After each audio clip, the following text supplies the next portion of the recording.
धागों में हम तुम बंधे हैं जरा डोर तुम थाम लो। হেল্ল' ফ্ৰেণ্ডছ, কি খবৰ সকলোৰে? আশা কৰোঁ ভালে আছে বুলি।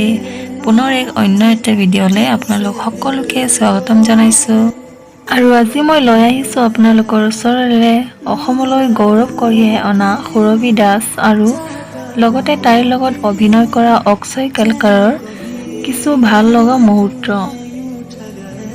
যদি ভিডিঅ'টি ভাল লাগে তেন্তে লাইক কৰিব, শ্বেয়াৰ কৰিব, লগতে মোৰ চেনেলটি ছাবস্ক্ৰাইব কৰি ল'ব। जब सांसें